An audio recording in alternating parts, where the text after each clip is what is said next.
There's horrible things that happen in our world. And one of the horrible things that happens is somebody that you look up to, somebody that you think is like really awesome, who's like, like this really special person, has really been a blessing to you, and you see their failings in their life. I mean, Moses is an amazing guy, but look at this. It says, then Moses lifted up his hand, he struck the rock. Of course, the typology is broken, but I want you to catch this. How does God see this act of rebellion? It says, but the Lord said to Moses and Aaron, because you have not believed me, because you've acted in unbelief, instead of believing me and just doing what I said, you acted in unbelief. I don't understand all the implications of that, but God is speaking, so God knows exactly what he means. He knows all the significance of that. The important thing is he acted in unbelief. Did he think like speaking wasn't adequate, and this is what he's done in the past? I won't speculate, but what I know is this. It was an act of unbelief. He knew what he was supposed to do, and disobedience, to do what you know you're supposed to do, is faith. To not do what you know you're supposed to do is unbelief, according to Hebrews chapter 3. And so in unbelief, you treated me as treat me as holy in the presence of the sons of Israel. So you didn't honor me the way you were supposed to. As a result of that, you're going to miss out. Now, you can look at that and say, I am so disappointed in Moses. Friends, don't be disappointed when other people are not perfect. I mean, think about this. How many people are perfect in the Bible?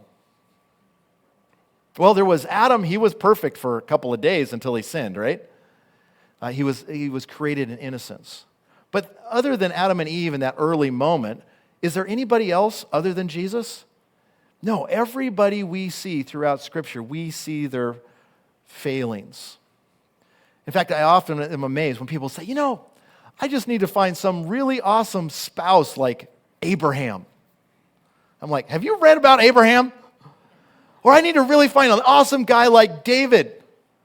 Are you sure you want to marry that guy? Right? But what you find is that these failings are in every single person everywhere, and including Moses. And people get shocked. I just recently had someone say, Pastor Mark, this pastor friend of mine and this guy who discipled me, and this person over here, this lady, she was just like so awesome, and now she's sinning. It's like this, and it's horrible. And my faith is ruined. Why is your faith ruined? Because you were trusting in a person and not the God that person was pointing you to. You see, we're not trusting in Moses to provide water. We're ultimately trusting in who? God. So when you feel like, I'm disappointed, I'm walking away. Can I just say this? I'm so tired of people saying things like, I'm walking away from the church because my youth pastor, he turned out not to be what I thought. Can I tell you what you should be thinking about, everybody? They're all sinners saved by grace, trying to pursue God. Do it well because it impacts others. But if you're not focused on Christ, you are going to be disappointed in life. You're going to be disappointed.